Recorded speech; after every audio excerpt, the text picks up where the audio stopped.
right, welcome back to the live coverage on the Young Turks here of the Tanks for Nothing military parade put on by Donald Trump on his 79th birthday because he apparently needed more toys. Joining myself and Ben Cohen right now is retired Major Richard Ojeda, who he served as a state senator in West Virginia. And he was an educator there, got a lot of bills passed actually that helped the citizens instead of starting needless wars.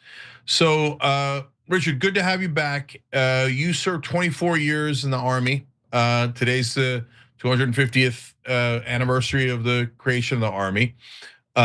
So, before we get to the bad news and all of the things that are happening today that I really want you to comment on, tell me about your experience in the Army. Was the Army good to you?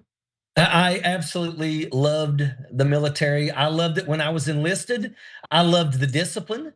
I loved it when I switched over and become an officer. You know, the camaraderie that you hold with people, especially people that you do things like jumping out of airplanes with, rappelling out of helicopters. Those kind of jobs really do make people very, very close. When you do dangerous things together, when you serve in combat, those are friendships that go with you for the rest of your life.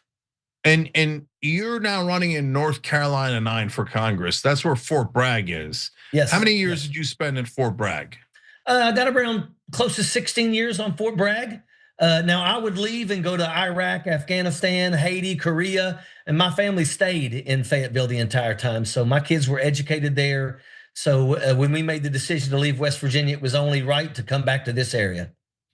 So now, as a guy who just told us, he enjoyed his service in the Army, happy to contribute to America and our defense, and I certainly did, right? When you see the Army in the streets of Washington, D.C. for this parade, how do you feel about it? Do you have mixed emotions? How do you feel? I think it's garbage. I look, you know what? We don't have dictators. Donald Trump is a wannabe dictator, so he wants his dictator parade.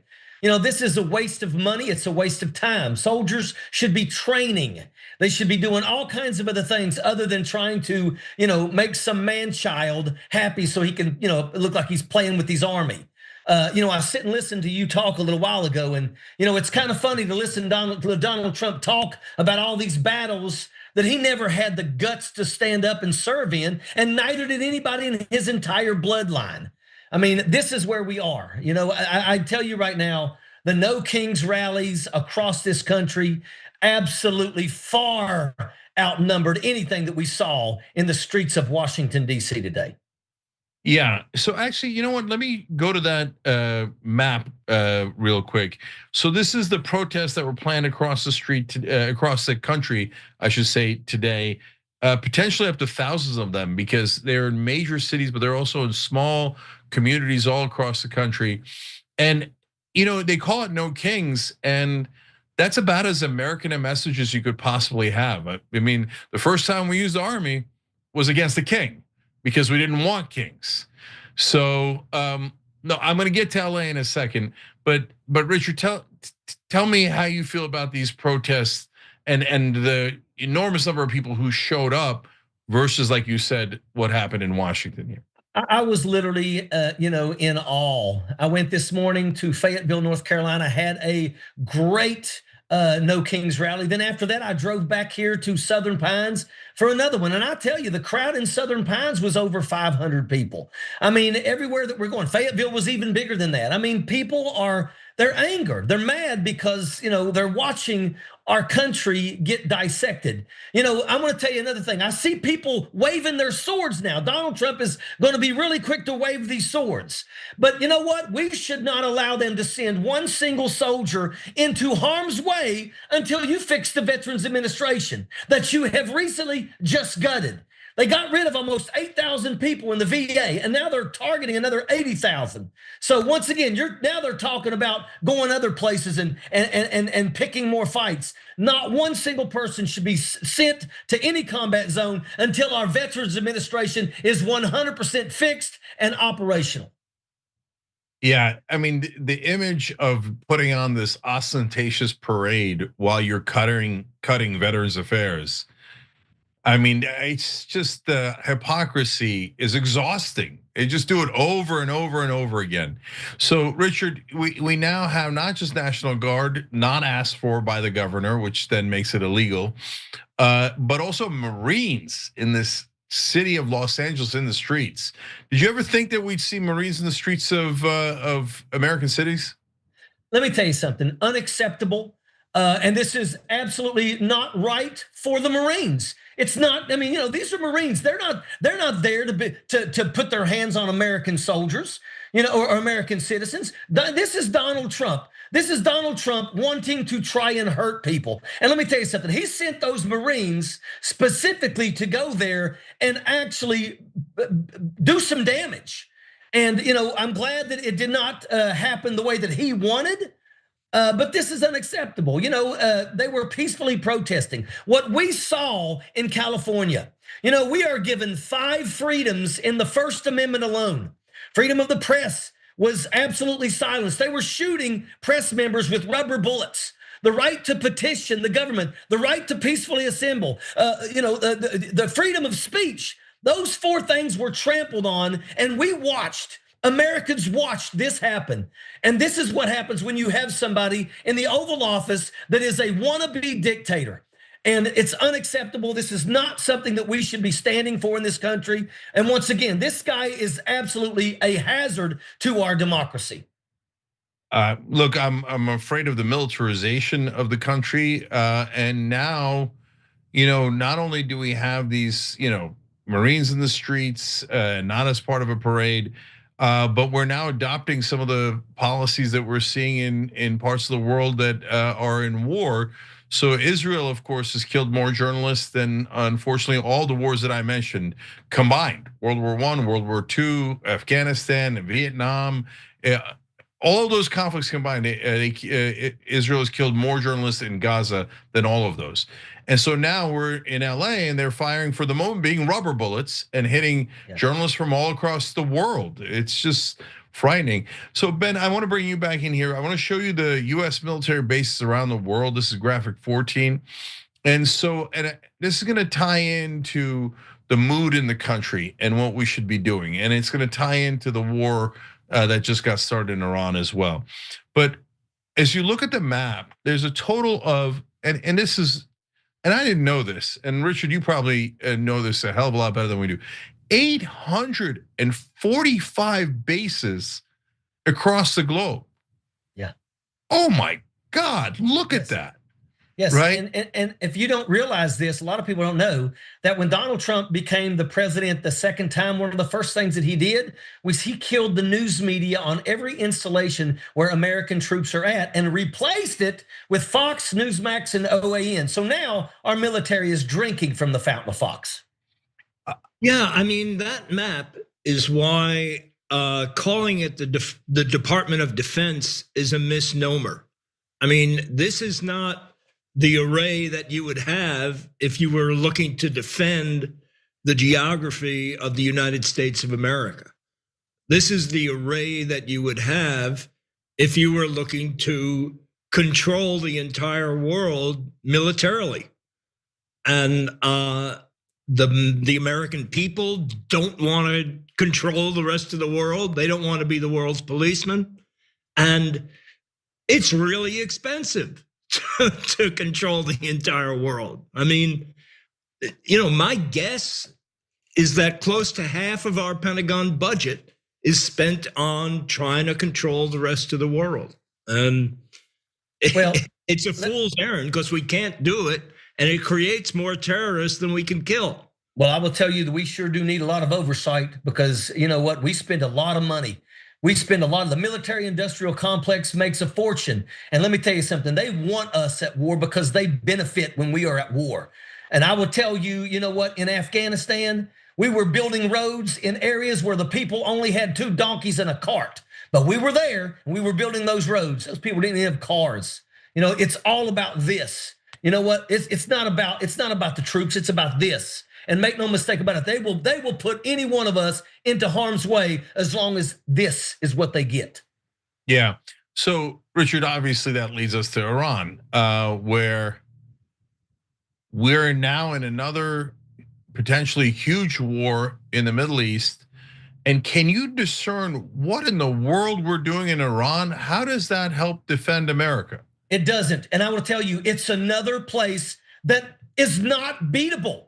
I mean, the terrain in Iran is worse than Afghanistan. Look, we win the fights. We won all the fights, but we didn't win the war because it's almost impossible to take these areas. And Iran is going to be nothing more than a place for us to go and shed blood, lose life, break our country, break the bank for what? For nothing, for nothing. So that the military industrial complex can continue to rake it in. Ben, were you going to jump in there? Yeah, I was just going to mention that the bomb makers love it. They just use a tremendous amount of bombs. I mean, in Gaza, I think we provided, what was it, 50 tons or 500 tons of bombs per square mile. Yeah, I mean, but I mean, yes, it makes gobs of money for the war profiteers and the weapons manufacturers, but it creates more security threats for the US. It creates terrorists. It creates people that are really pissed at us because we killed their fathers or their sons or their brothers or sisters. Yeah, and so let me give you a quick, I want to talk a lot more about that, but I want to give you a quick update on the No Kings protest that we mentioned. Richard was talking about in small towns across the country, if 500 people showing up, which is really huge number for small towns. In New York, 50,000 showed up for No Kings protest. That is a huge number. And so, and as you're watching the fireworks here, this is the conclusion of the military parade. We're going to tell you a little bit more about this and all the things that we're talking about, but I want to make sure you knew that. Unfortunately, there has been some arrests and some violence. There was 8 arrests in Georgia at the No Protest rally. And then a man drove his vehicle into a crowd in the No Kings protest in Culpeper, Virginia. And unfortunately, some local authorities were threatening violence against the protesters, and so was Donald Trump. So actually, before we do anything else, I want to go to those clips. Marissa, let's go to the Donald Trump clip, D1, threatening violence against protesters. We're going to be celebrating big on Saturday. We're going to have a lot of, and if there's any protester who wants to come out, they will be met with very big force. By the way, for those people that want to protest, they're going to be met with very big force. And I haven't even heard about a protest, but this is people that hate our country, but they will be met with very heavy force. So, Richard, for a guy who claimed that he was in favor of freedom of speech, I mean, he focused on that in 2020 and 2024 elections. How is this for one of the most un-American things you've seen? If you dare protest me, I'm going to cancel your freedom of speech and a hell of a lot more. Yeah, this is it. This is why we had the No Kings rally, because we're not going to bow to a king. We're not going to allow Donald Trump to turn our democracy into a dictatorship. And that's what he wants. This was more about, hey, Putin, look what I've got. Look at my toys. My toys are bigger. That's what this is. It's a slap in the face to our men and women in uniform. They are there for a reason, not to be Donald Trump's little toys. And that's exactly what he has done with that. It's a slap in the face. It's unacceptable. And you know what? This is one of the reasons why I tell people, you know what? In 2026, you better vote like this is the last time you're ever going to vote, because it could be if we don't win these fights. Yeah, CNN is reporting that there was almost as many anti-Trump counter protesters as people who went to go see the parade in Washington, D.C. today. More than that, all over I think San Diego is like some of the biggest crowds they've ever seen. People are angered. People are tired of this garbage. Donald Trump is a buffoon. He is a man-child. And once again, there's nothing worse than somebody trying to talk tough that never had the daggone guts to even step in and fight anybody. That guy's probably never won a fight in his life. He probably, maybe if he fought his sister or something, but she probably whipped him. Well, to be fair, he really does have those bone spur issues in his heels. Yeah. So that would you do know I have bone spurs too, and I got multiple trips to combat. Yeah. Yeah, but the bone spurs knocked Trump out, even though he's such a tough guy. Yeah. Speaking, and by the way, just on the crowd size, real quick. Yeah, I'm talking about just Washington D.C. The rest of the protests combined are 1,000 times bigger than the people watching the military parade in Washington, and New York alone, let alone the rest of the country. So speaking of false tough guys, Richard, I'm going to show you a sheriff down in Florida. And so I'm a little worried about this kind of talk, right? Look, you put your hands on a cop, you should go to jail, right? So nobody's disputing that. We don't want any violence in any direction, in any way, shape, or form. And obviously we all believe in civil disobedience and civil rights movement, and you believe in peace, and that's how you conduct yourself, right? But now here's the other side, and look at the violence that they threaten. Watch. If you throw a brick, a firebomb, or point a gun at one of our deputies, we will be notifying your family where to collect your remains at, because we will kill you graveyard dead. So Richard, as you look at the now government authorities, I mean, I thought there was those flags that the right wing flew about "Don't tread on me," and now you got government officials saying that if you're in the protesting and you do something we don't like, we're going to kill you graveyard dead. This guy's just another Clay Higgins out there, just trying to, act like they got all this bravado. I mean, first and foremost, you're not going to do anything. You're going to sit behind your desk and do nothing. It's your deputies that are out there that are going to be doing the things that they need to do to keep people safe and deal with people that are, causing issues. It's just, once again, just another guy that wants to try to act like he's tough. And the truth is, a guy like that's never really been tested. He's probably never ever squeezed a trigger on anybody, but he wants to talk and act like it's something that he would do like that. But the truth is probably he probably wouldn't have the guts to do it. So guys, I want to ask both of you this. Ben and I talked about it a little bit earlier, but Richard, you're running in a district that for the moment being is Republican, right? But you might change that pretty soon. I'm going to change it. Yeah, but certainly got a lot of Republican voters, of course. But these days, a lot of Republican voters are anti-war, and Ben went on Tucker Carlson's show, and Tucker Carlson's calling out Donald Trump now and saying, no, you're complicit in this war, and we should not be in this war. And a huge Marjorie Taylor Greene came on our show and said we shouldn't be giving Israel any more money for any of these wars. And so a portion of MAGA, let alone independents totally on our side, have started to flip over and saying, yeah, maybe we are getting screwed over by corporate interests and other interests, and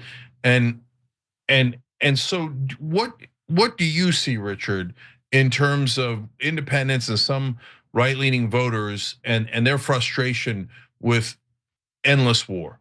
It doesn't take a rocket science to look at Donald Trump and know that he is a buffoon, that the things that he says is garbage. We had a Where's Richard Hudson town hall here, and of course he didn't show up. But he's my opponent. He's the one that told everybody no more town halls. When a Republican says no more town halls, what they're saying is they don't got anything good to speak to the people about. So they would rather avoid the people. And I will tell you that while we were there, I had independents walking up to me, and I had Republicans that are not MAGA. They're actually moving closer to the middle. And those are the people that we need on our side. And if we get them on our side, we will flip seats across this country. Because let me tell you something, there's a lot of Republicans out there that know that MAGA is absolutely lost in the sauce, and there's no helping that 20% of people. But the rest of them are starting to come to the middle. The rest of them are smart enough to see that Donald Trump is an absolute, he is the laziest man to ever occupy the chair. He is the dumbest man to ever occupy the chair. He is the most corrupt man to ever occupy the chair. Everything about him is open to see. It's easy to see. And people are starting to wake up. And I believe that we are going to take back the House in 2026. And I believe that we're going to actually take back some seats in the Senate. And you know what? We may not need to get enough seats to control the Senate to be able to get rid of Donald Trump, because there are people that are in the Senate that are starting to realize now that this guy is absolutely a buffoon. I mean, come on. Rand Paul is now even stepping up and talking about how Donald Trump is wrong. And when that happens, you know they've lost this battle. Yeah, I like that sign in the No Kings protest we were just showing, people over billionaires. Yes, please, please. So Ben, we were talking to Colonel Wilkerson earlier about this mighty empire and the group of folks, a limited group of folks inside the government, outside the government, who push for this imperial empire instead of helping the American people.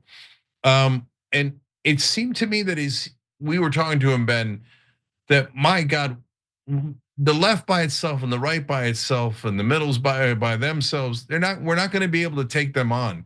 They're too strong. That we have to unite, that we have to be a United States of America to take on these corporate interests that are driving us into these wars, et cetera. And by the way, just for the audience to realize, look, yes, Israel has a huge role in pushing us in the war in Iran. They struck, and they know that our soldiers are sitting ducks in the middle of the Middle East. They're more likely to get struck. They're not protected by Iron Dome. It's going to drag us into the war. We're already in the middle of that war, et cetera, right? And it's just maddening to see. But also, the defense contractors will make a ton of money from this war, and also, oil prices are through the roof, so the oil companies are ecstatic, right? So Ben, the super hard question of, yes, but how? How do we unite these forces that have been fighting each other so much over these decades to be able to take our government back? I really think that we need to start focusing on those things that we agree on. There are a bunch of things that I think Republicans agree on, that Democrats agree on, independents agree on. And one of them is everybody hates war. And I think another big part of it is that the majority of Americans of all stripes, they don't want our country to be the policeman of the world. And I think that, the reality is that the armed services are having a hard time recruiting. They can't fill their ranks because people of military age are realizing that it's not about defending the United States. I mean, if it was about defending the United States, people would be enlisting in droves.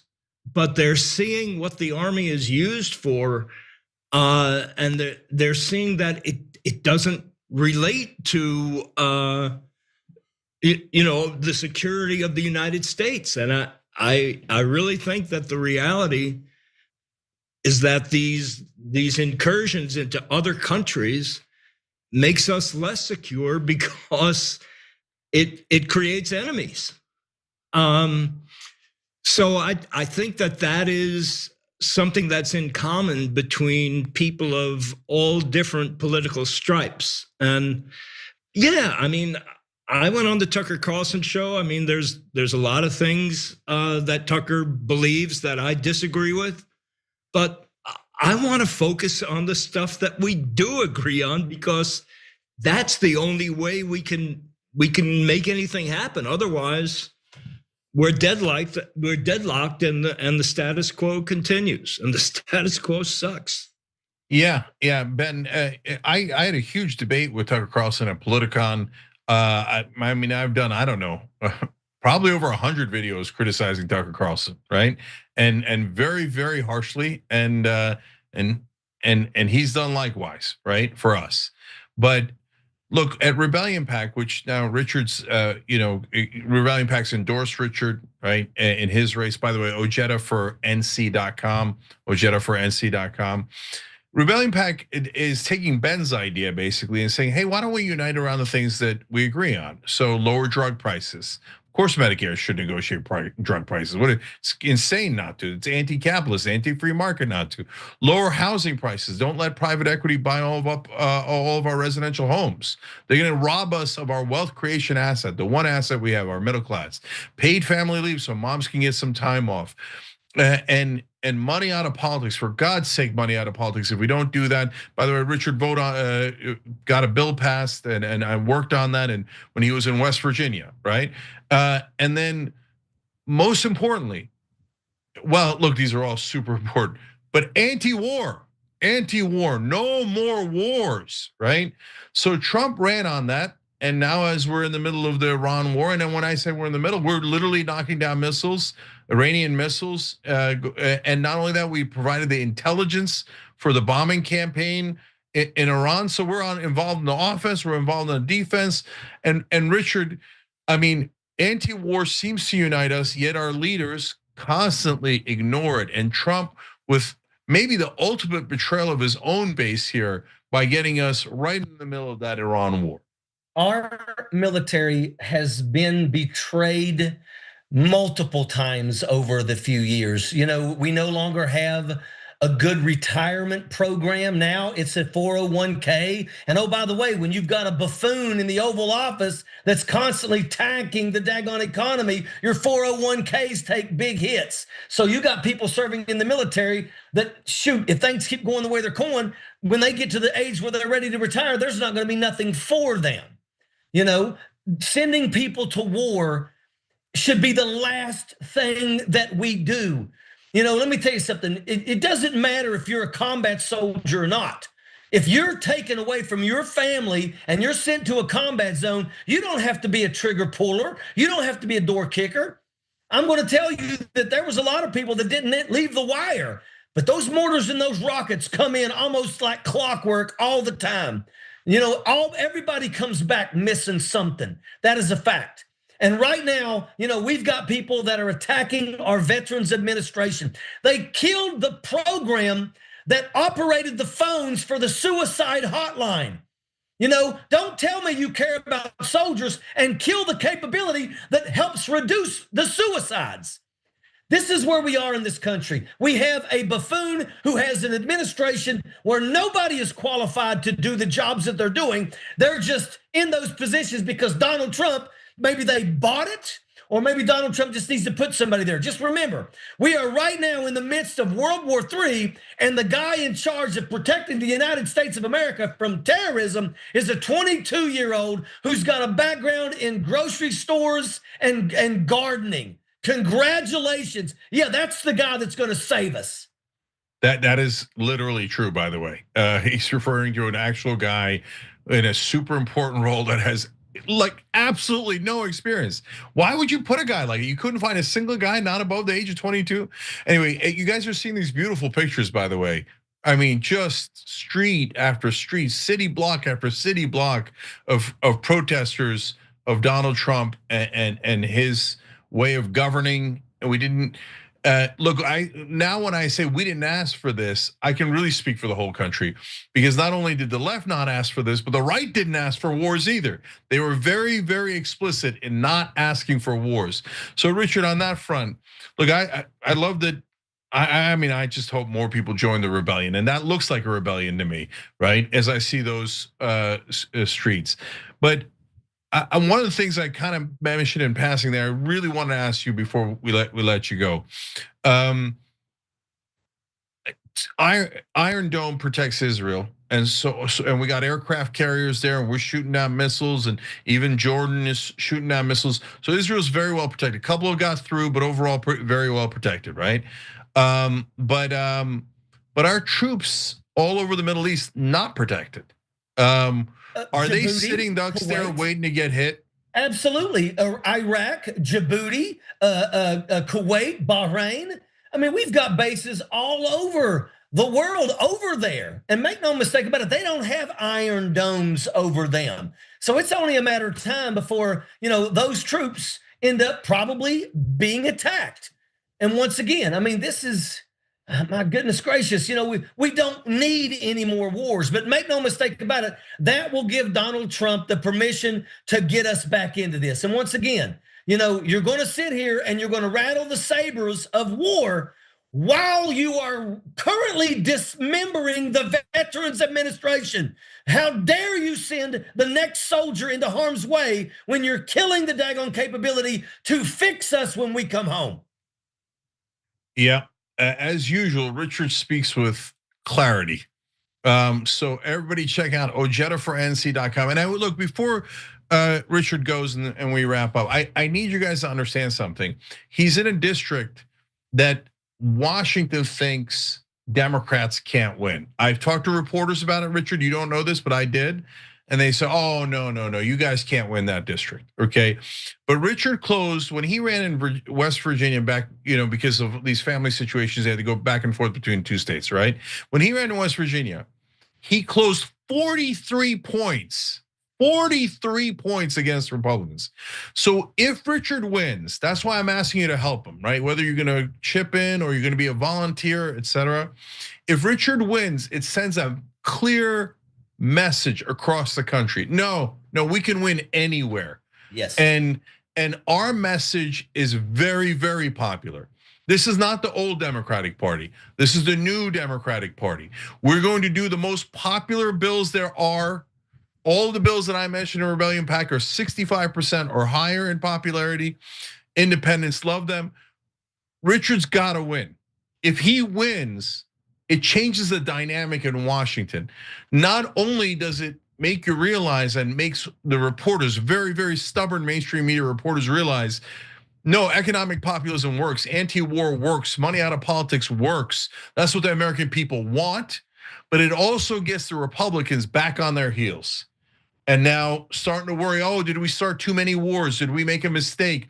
Are there going to be more Ojedas in Congress? That's what you want them thinking. Ben. I want Ojeda in Congress. I'm going to make a contribution. What was that website again? OjedaForNC.com. So, Richard, you got some of that Ben and Jerry's sweet money coming your way.